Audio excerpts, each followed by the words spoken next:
París, una ciudad de pasión y perfección. Y en sus confines, un palacio lleno de secretos oscuros y extraños. Las cartas encriptadas de la malograda María Antonieta, la destreza letal de los mosqueteros y la invención de una máquina asesina. Secretos ocultos a plena vista en el Palacio de Versalles.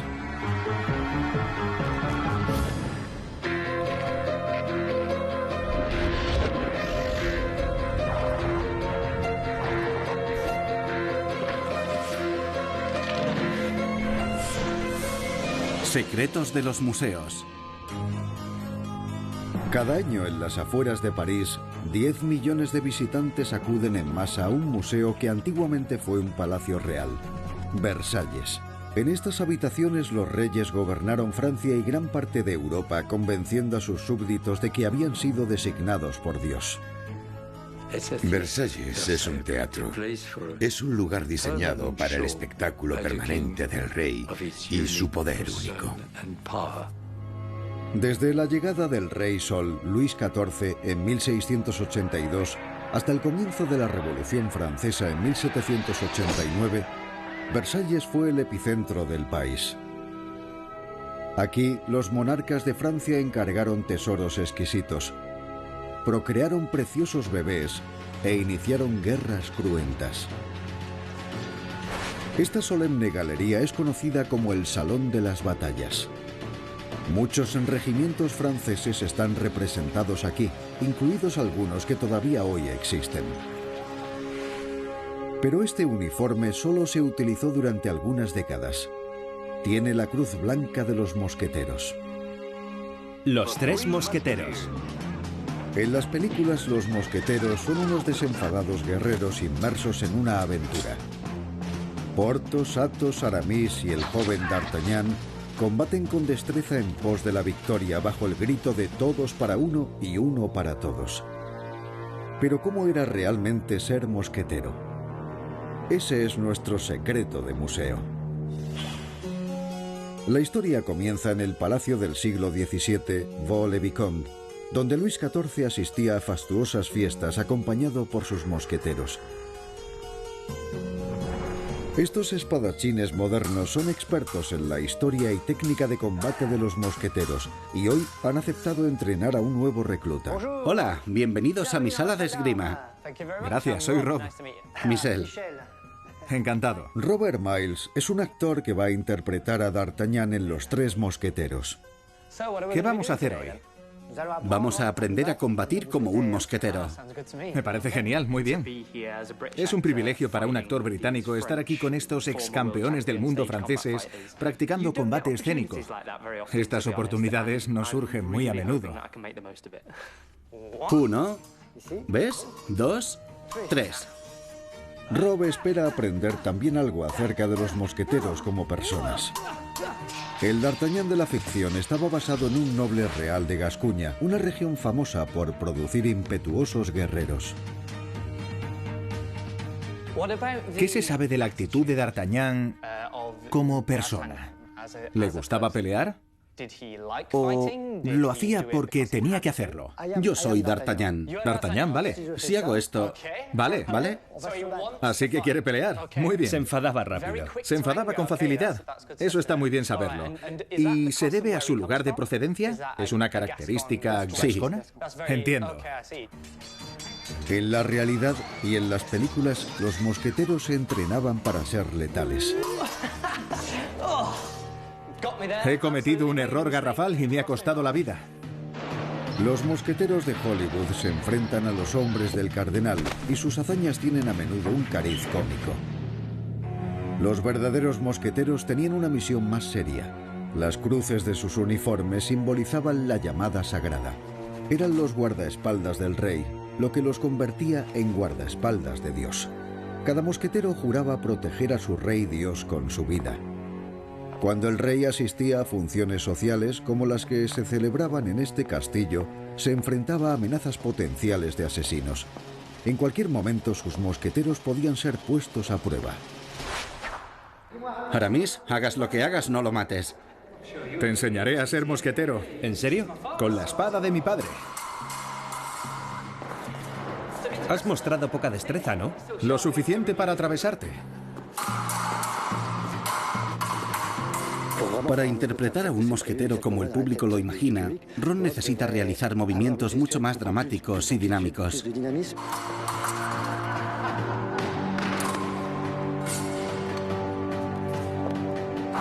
Pero eso no me preocupa. Será un buen mosquetero si le enseñamos la técnica de Gascuña.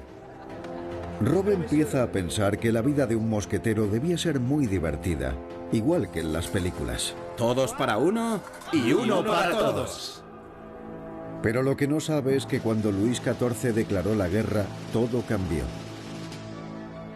Para comprender lo que sucedió, Rob visita el Salón de las Batallas de Versalles para reunirse con el historiador Hervé de Villon. Su cometido, en primer lugar, era proteger la vida del rey, pero también tenían la misión de combatir en batallas. En su bandera se puede ver una bomba cayendo, y el lema era: donde caigan, la muerte irá con ellos. Entiendo, sí. Así que vayan donde vayan, Sí. la muerte le seguirá. Sí. Vaya, bíblico. Como hombres del rey, se esperaba que fueran los más valientes y los que lideraran la carga. A menudo les llamaban enfants perdus, niños perdidos. ¿Niños perdidos? Sí. ¿En serio? Les llamaban así porque su tasa de bajas era muy alta durante las batallas. En las películas, la historia termina con D'Artagnan recibiendo su título y el mosquete. En la vida real, una bala de mosquete atravesó la garganta de D'Artagnan y murió en el campo de batalla. Fueron tantos los mosqueteros que murieron defendiendo a su rey Dios que Luis XIV retiró el nombre del cuerpo. Llegué aquí con un conocimiento de D'Artagnan basado en la cultura popular y me ha enseñado que tal vez puedo hacer las cosas de una forma diferente, quizá cambiar la interpretación que pensaba hacer. Un D'Artagnan más oscuro y mordaz podría ser justo lo que se necesita para resucitar la franquicia de los mosqueteros para una nueva generación. A continuación, la misteriosa muerte de la amante de un rey. Secretos de los museos. En el Palacio de Versalles, los reyes de Francia escogían a sus esposas para mejorar las alianzas políticas y engendrar herederos al trono. Pero para encontrar amor y placer sexual, los reyes buscaban en otros lugares a las damas de honor de su corte. Algunas de las amantes más famosas de la historia de Francia honraron Versalles: Madame de Pompadour, Madame du Barry y la amante de Luis XIV, Madame de Montespan. Era muy inteligente, la más bella de su generación. Era enormemente apasionada, glamurosa. Le gustaba el juego más que a un soldado borracho y hacía el amor como una prostituta parisina. Era un personaje increíble. No se consideraba escandaloso ser la amante del rey. Los inevitables hijos ilegítimos que producían aquellas relaciones eran bienvenidos como prueba de la virilidad del rey. Pero hubo un tiempo en el que sí era escandaloso ser amante. En el turbulento siglo XV, gran parte de Francia fue ocupada por los ingleses. El rey francés, Carlos VII, se vio obligado a huir con su corte de París al valle del Loira. Aunque Carlos tenía mujer e hijos, quedó paralizado por la llegada de una nueva dama llamada Agnès Sorel.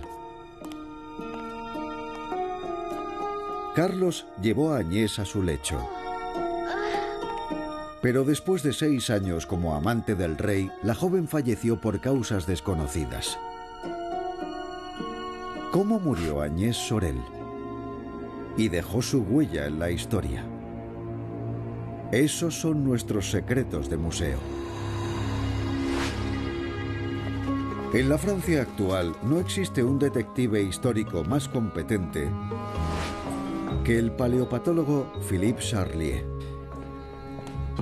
Mi trabajo consiste en hacer autopsias forenses. Tengo que tomar todas las muestras y analizarlas para poder afirmar la causa de la muerte, las circunstancias que rodearon a la muerte y cómo se produjo. Soy como un médico que llega demasiado tarde.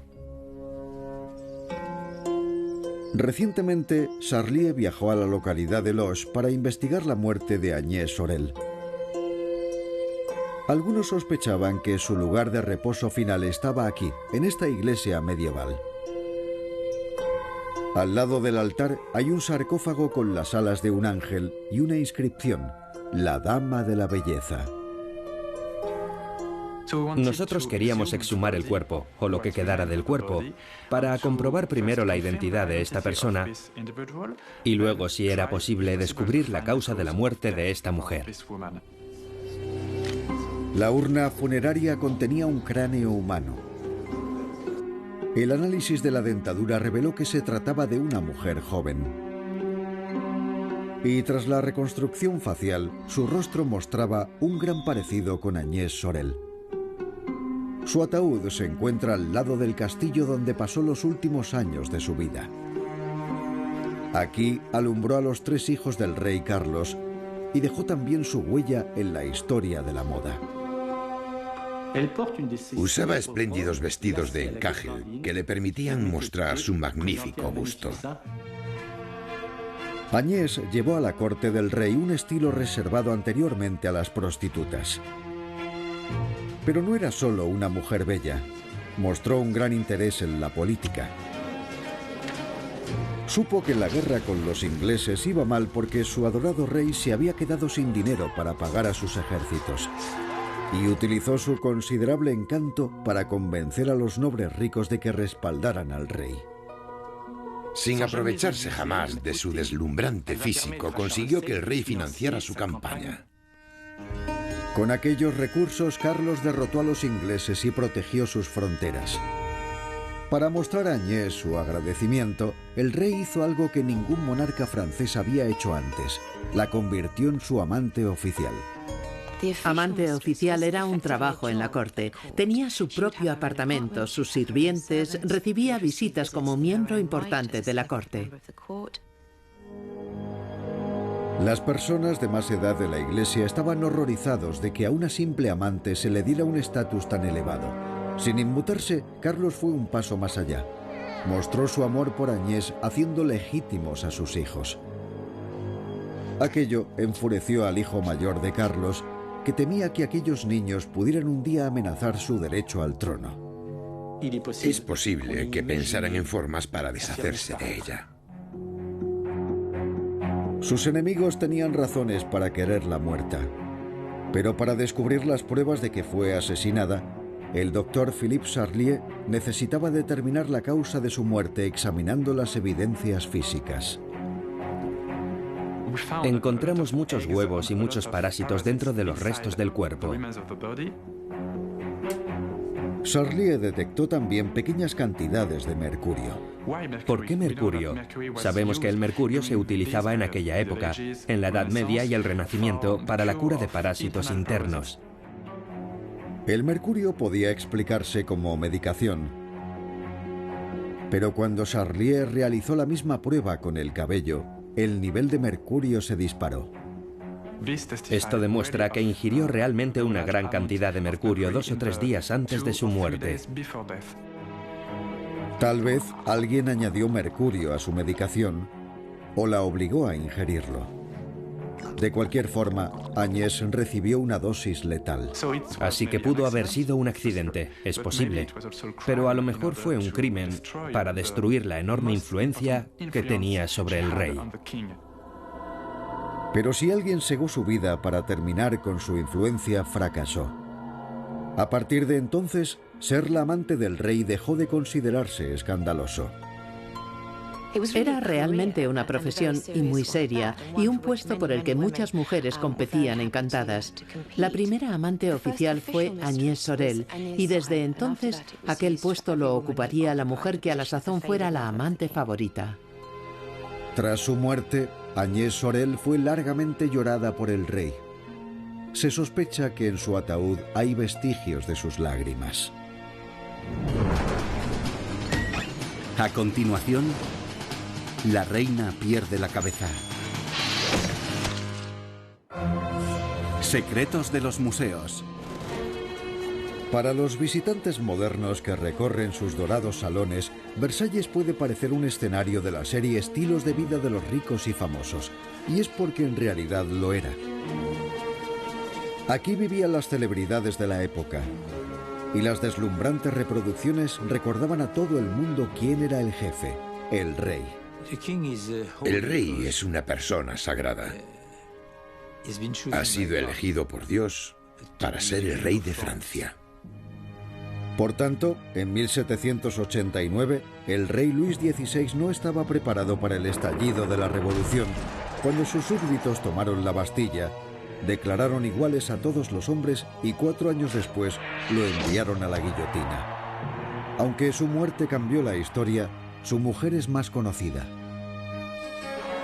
María Antonieta, retratada como una libertina, mimada y pueril, dijo que coman pasteles cuando le informaron de que los campesinos franceses pasaban hambre porque no tenían pan. María Antonieta tiene ese glamour trágico de celebridad malograda. ¿Pero era simplemente una celebridad superficial víctima de circunstancias que no entendía? La verdad es un secreto de museo. La historia comienza en Versalles, 3 meses después de la caída de la Bastilla. El 5 de octubre llegaron rumores a Versalles. Una muchedumbre se preparaba para marchar hacia el palacio. La familia real era considerada culpable de la hambruna del país. En medio de la noche, una facción violenta irrumpió en el palacio buscando a María Antonieta. La reina había concentrado como un imán todo el odio en Francia. Atacaron y asesinaron a sus guardias personales. María Antonieta no quería ser la siguiente víctima. Huyó por un pasadizo secreto. La reina pasó por estas pequeñas puertas que conducían al apartamento del rey y finalmente llegó a esta puerta principal. Desgraciadamente la puerta estaba cerrada por el otro lado, pero un criado del rey que se encontraba cerca la oyó y abrió la puerta. María Antonieta se había salvado, pero su calvario solo acababa de comenzar. Al amanecer, toda esta zona estaba llena de gente furiosa, gritando, reclamando ver a la familia real. El rey prometió ocuparse de la escasez de pan. Entonces los alborotadores pidieron a voces que hablara la reina. La pregunta acerca de María Antonieta, que cualquier alumno de primaria conoce, es: ¿dijo ella que coman pasteles? Bueno, es cierto que ella gastaba muchísimo dinero en vestidos y joyas, pero nunca dijo algo tan cruel. De hecho, no dijo nada. Miró fijamente a la multitud hasta que algunos empezaron a gritar «¡Viva la reina!», mientras otros decían «bruja» y «puta». Al anochecer, los miembros de la realeza fueron enviados a París. Fue un viaje horrible. La familia real vio las cabezas de sus guardias personales clavadas en picas llenas de sangre, agitándose ante su carruaje. Pasaron los 4 años siguientes bajo arresto domiciliario hasta que los revolucionarios decidieron que Francia no podía avanzar mientras el rey estuviera vivo. Y zanjaron el problema. Pero para algunos, la ejecución del rey no era suficiente. María Antonieta fue trasladada a la Conciergerie en agosto. Los prisioneros de la revolución eran encarcelados aquí mientras esperaban juicio. El juicio de María Antonieta fue una absoluta vergüenza y una deshonra absoluta. Sin ningún respeto a las reglas, sin ninguna oportunidad para la defensa. Su celebridad la había convertido en objetivo. La mayoría de las acusaciones de los testigos eran engañosas. Fue acusada de espionaje, de menosprecio al pueblo, de comportamiento orgiástico, de embriaguez, a pesar de ser abstemia. Pero la peor de todas fue que había cometido incesto con su hijo de 7 años. Culpable. Parece, por tanto, que los revolucionarios condenaron a una víctima inocente. O tal vez no. En los archivos nacionales de Francia hay varias cartas reveladoras escritas por María Antonieta mientras se encontraba bajo arresto. Un destinatario importante era su viejo amigo, amante para algunos, el diplomático sueco conde Axel von Fersen.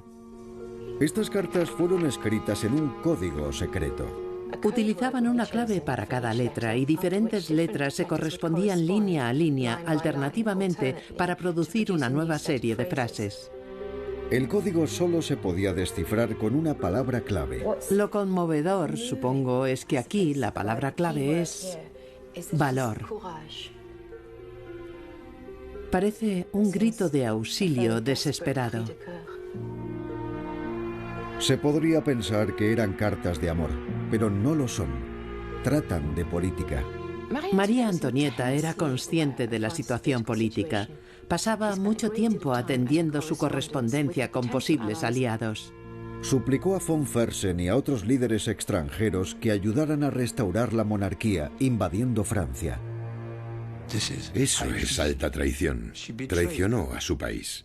El odio era demasiado fuerte. Tenía que morir. María Antonieta permaneció notablemente tranquila y serena, y mientras subía los escalones hacia el patíbulo, pisó accidentalmente un pie al verdugo, con quien se disculpó muy gentilmente. Fue un destino trágico, desde lo más alto a lo más bajo. María Antonieta era consciente de la tormenta política que se iba a cernir sobre ella, pero no pudo detenerla. En cuanto a Versalles, ninguna celebridad real volvió a vivir aquí. Pero el deslumbrante espectáculo continúa, en un palacio ahora propiedad del pueblo. A continuación, los secretos de un astuto asesino. Secretos de los museos. Tras la Revolución Francesa de 1789, ningún miembro de la realeza volvería a residir en el Palacio de Versalles. Pero la historia posrevolucionaria cuelga de sus paredes. Un soldado llamado Napoleón emergió para gobernar Francia y toda Europa. Su formidable ejército contaba con 600.000 soldados, pero tras un fallido intento por conquistar Rusia y una derrota final ante los británicos en Waterloo, Francia entró en un periodo convulso. Esta es la época retratada en las múltiples versiones cinematográficas de la obra de Víctor Hugo, Los Miserables. En julio de 1831 estalló una insurrección, pero los nuevos revolucionarios, conocidos como los republicanos, no pudieron imponerse. En cambio, un noble llamado Luis Felipe fue coronado rey. El historiador Munro Price es un experto en esta era caótica. La violencia contra Luis Felipe y su régimen comenzó muy pronto, después de la Revolución de Julio. Fue instigada principalmente por los republicanos, que estaban furiosos porque la República no había sido el resultado de la Revolución de Julio y consideraban que Luis Felipe les había robado su revolución.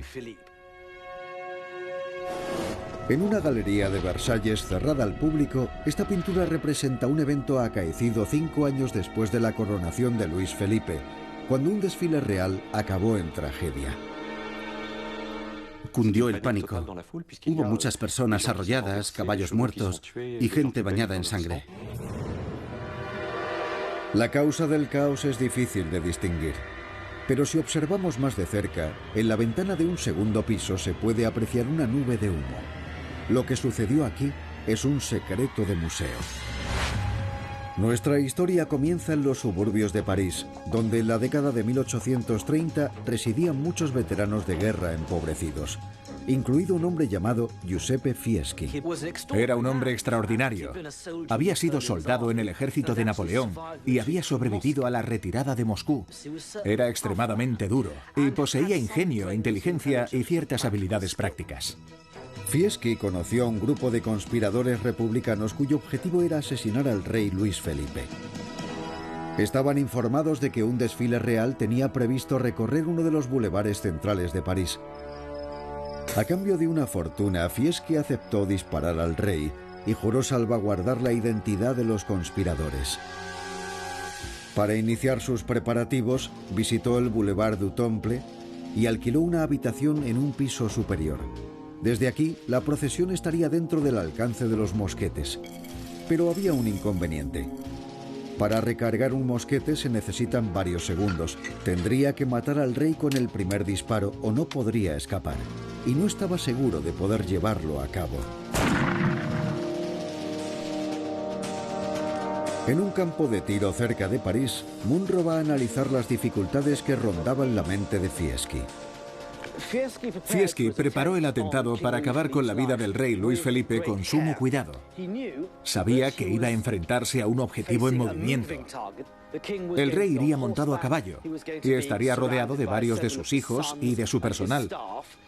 Por lo tanto, era un objetivo bastante difícil de alcanzar.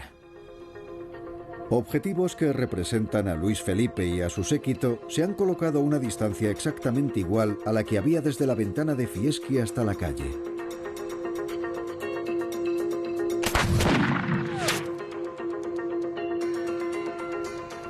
Como vemos, es poco probable que con un solo disparo hubiese acertado.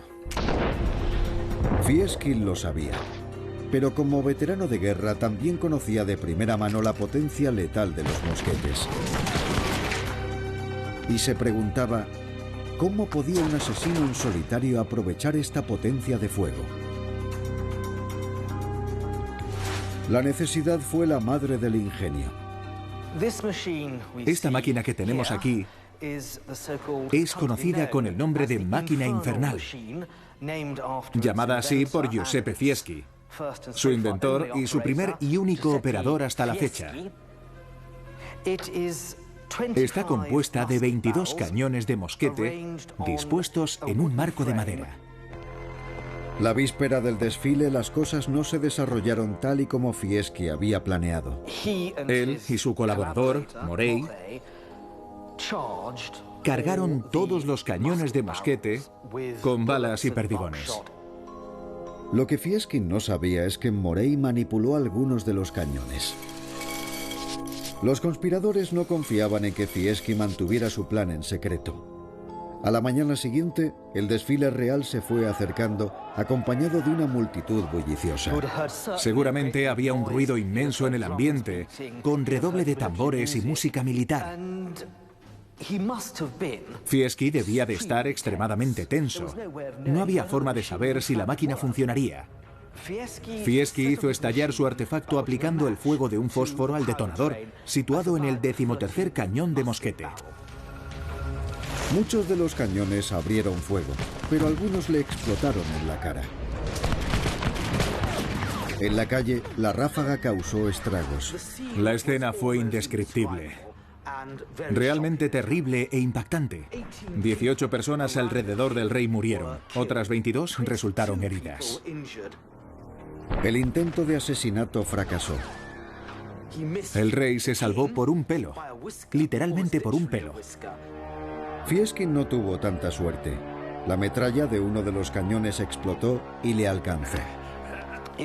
Sufrió una herida tan profunda en la frente que cuando fue arrestado se podía ver su cerebro latiendo a través de la sangre. Los cirujanos del rey salvaron su vida para poder llevarlo ante la justicia. Nunca supo que un miembro de su propio grupo de conspiradores era el responsable de la explosión de los cañones, así que mantuvo su parte del trato y se negó a incriminar a los demás. Fieschi se declaró culpable, así que estaba claro que acabaría en la guillotina. Luis Felipe encargó esta pintura para conmemorar un momento de terror y su escapada milagrosa de la muerte.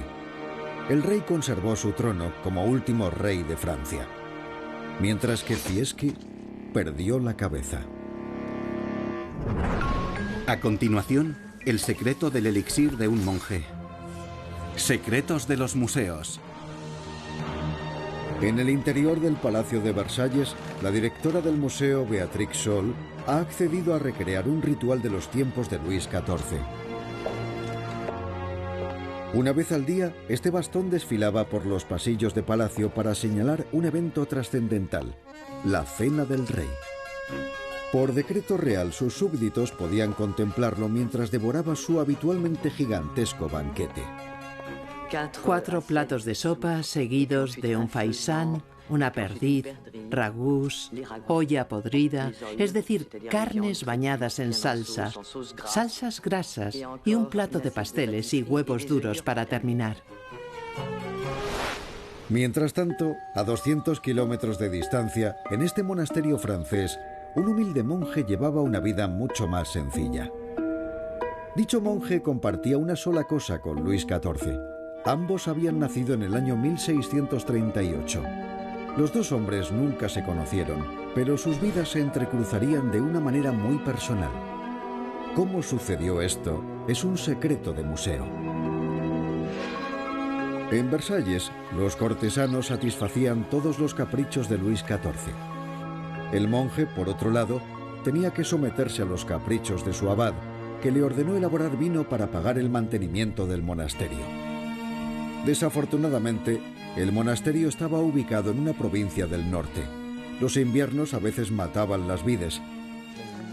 Para Alexandre Luart, gran apasionado del vino, y Richard Lefroy, viticultor, el viñedo del monje es un pequeño milagro. Allí al fondo está el Clos Sacré, el viñedo original. No solo el clima era frío, sino que el suelo era calcáreo. Para las raíces de las cepas era muy difícil desarrollarse en la tierra calcárea. Los mejores vinos siempre nacen de situaciones marginales. La grandeza siempre viene acompañada de restricciones. Nunca de comodidades. Las restricciones con las que el monje tuvo que lidiar no estaban solamente en la tierra, sino por debajo de ella, en las bodegas del monasterio. Durante el invierno, las levaduras frenan su actividad. La gente se dio cuenta de que en primavera el vino fermentaba otra vez. La doble fermentación causa burbujas de dióxido de carbono. En aquel entonces, las burbujas en el vino no se consideraban una ventaja competitiva, sino más bien un defecto del vino. Y el dióxido de carbono también causaba que las botellas explotaran. Con celo religioso, el monje se esforzó por minimizar las burbujas y maximizar el sabor, combinando uvas verdes y rojas de una manera singular. Fue el primer hombre que decidió mezclar la uva antes de prensarla y logró crear lo que más tarde llamarían el mejor vino del mundo. Cuando Luis XIV probó el vino del monje, le encantó. Al monje la vida le sonreía. El vino fue bautizado con el nombre de su provincia natal, que casualmente se llamaba Champagne. A Luis XIV, en cambio, a medida que fueron pasando los años, la vida se le hizo insoportable. Su generosa dieta le causó una hinchazón de las extremidades llamada gota. Los pies reales se convirtieron en un real suplicio. Pero por mucho que le aconsejaban sus médicos, el rey no reprimía su apetito, ni el vaso de champán con el que acompañaba cada una de sus comidas. Su médico de cabecera sostenía que el champán era beneficioso para él, mientras que otros insistían en que no solo empeoraba su estado, sino que incluso acortaba su vida. En aquel tiempo no había forma de demostrar quién tenía razón. En este moderno laboratorio de pruebas en Champagne, Alexandre Luart confía en hallar la respuesta. ¿Es posible saber si el vino de Champagne es bueno para la salud o no? Para evaluarlo, voy a utilizar este dispositivo, que puede medir la capacidad antioxidante total. Los antioxidantes saludables a veces se presentan en forma de vitamina C, que casualmente es un tratamiento moderno para la gota. El doctor Oda ha encontrado altos niveles de antioxidantes en el vino tinto, mientras que en el vino blanco son mucho más bajos. En cuanto al champán, debido a su gran parecido con el vino, cabría pensar que tendría también un bajo contenido en antioxidantes. El doctor Oda está a punto de averiguarlo. Equivale a 1021 micromolares de vitamina C, justo entre el vino blanco y el tinto, entre una uva Pinot Noir y una Chardonnay. El champán tiene el doble de antioxidantes que el vino blanco, y tiene sentido porque, tal como ocurría en tiempos del monje, la versión actual es una mezcla única de uvas rojas y verdes. Si yo hubiera sido el médico de Luis XIV, le habría aconsejado tomar una copa de champán o de vino tinto. Así que el champán probablemente alivió la gota del rey y ciertamente no acortó su vida. Luis XIV vivió hasta la madura edad de 77 años. Murió en 1715, casualmente el mismo año que el monje que creó el champán. Ah, y una cosa más. Su nombre era Dom Perignon. A continuación, el Rey Sol se convierte en supernova. Secretos de los museos. El rey Luis XIV revistió Versalles de piedra. Pero su palacio es un homenaje a la luz. Si comenzamos por esta estancia, está construida sobre un eje este-oeste, de modo que el sol sale cuando el monarca se levanta y se pone cuando se acuesta. Durante el día, la luz del sol de los jardines llenaba la gran galería de los espejos. Cualquiera que quisiera observarlo en el interior quedaba cegado por el fulgor de los reflejos. El mensaje era: yo soy el Rey Sol. Solo yo tengo el poder de otorgar la vida o de negarla. Pero al mismo tiempo que el rey se autoproclamaba fuente de luz, también le gustaba que le iluminaran. Le angustiaba no haber recibido la educación que debía como rey y tenía que compensarlo. Quería estar al tanto de los últimos conocimientos en filosofía y ciencias. Se rodeó de las mentes más brillantes. En 1666, Luis creó la Academia de Ciencias de Francia. Para permitir que su academia explorara el firmamento, construyó en París un observatorio pionero en el mundo. En el siglo XVII, sus telescopios revelaron los cráteres de la Luna y la división de los anillos de Saturno. Y en 1858, un astrónomo francés construyó aquí un telescopio que era más poderoso que cualquier otro fabricado antes. Fue una especie de revolución. Léon Foucault, que trabajó en este observatorio, inventó el telescopio reflector moderno. Este telescopio reveló un misterio que condujo a un descubrimiento sobre el origen de la vida en la Tierra. Se trata de un secreto de museo que a Luis XIV le hubiese resultado difícil de creer. Nuestra investigación comienza en un moderno observatorio de Toronto, Canadá. El astrónomo Ray Hajawardana es la clase de investigador vanguardista que Luis habría invitado a unirse a su academia. En la astronomía, la mayoría de lo que sabemos proviene de la descomposición de la luz. La descomposición comenzó con Isaac Newton. Isaac Newton usó un prisma para dispersar la luz solar en los colores del arco iris. Llamó a los colores de la luz del sol un espectro. Poco después, los prismas revelarían los espectros de las fuentes de luz terrestres. Desde hacía mucho tiempo se sabía que los diferentes elementos se quemaban con diferentes colores. Y cuando los científicos observaron a través de un prisma, se dieron cuenta de que cada elemento tenía un espectro distinto. Por ejemplo, cuando miramos el gas de helio a través de un prisma, podemos ver que tiene su espectro. El mismo principio es válido para otros elementos. Los astrónomos se preguntaban, si los elementos terrestres pueden identificarse por su espectro, tal vez un prisma pueda revelar los elementos que se queman en una estrella. Y eso nos lleva de vuelta al observatorio de París y a los primeros astrónomos que usaron el poderoso telescopio de Foucault. Charles Wolf y Georges Rayet eran dos astrónomos que trabajaron en este observatorio alrededor de 1860. No solo les interesaba la observación de las estrellas, sino también su espectro. Para ello se sirvieron de este artilugio, un prisma. Lo colocaban delante del visor y podían observar el espectro de la estrella. A través de un prisma, la mayoría de las estrellas tienen este aspecto. Pero cuando Wolf y Rayet escanearon la constelación del Cisne, encontraron 3 estrellas que mostraban puntos brillantes amarillos y azules. Observaron emisiones muy brillantes en ciertos lugares del espectro. Es un fenómeno muy especial. Son las únicas estrellas que tienen esta característica.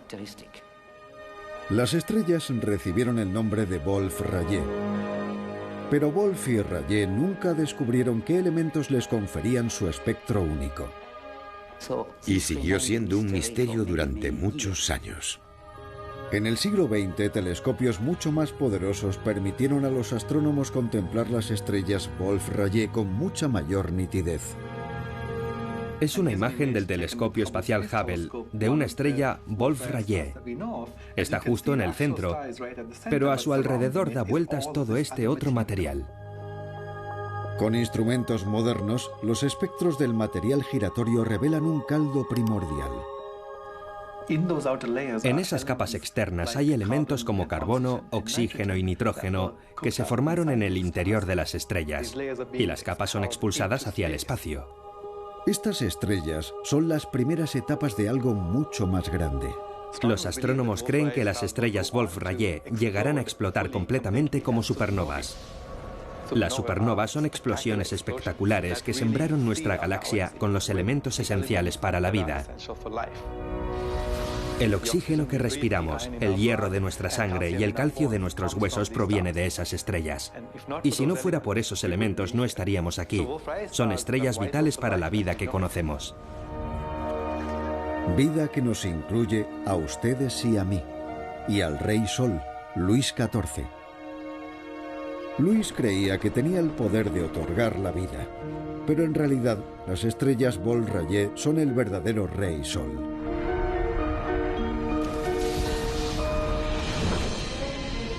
En un museo donde la realeza y la revolución confluyen, por cada misterio que revelamos, muchos más permanecen por descubrir. Secretos de mentes desequilibradas y corazones valerosos ocultos a plena vista en el Palacio de Versalles.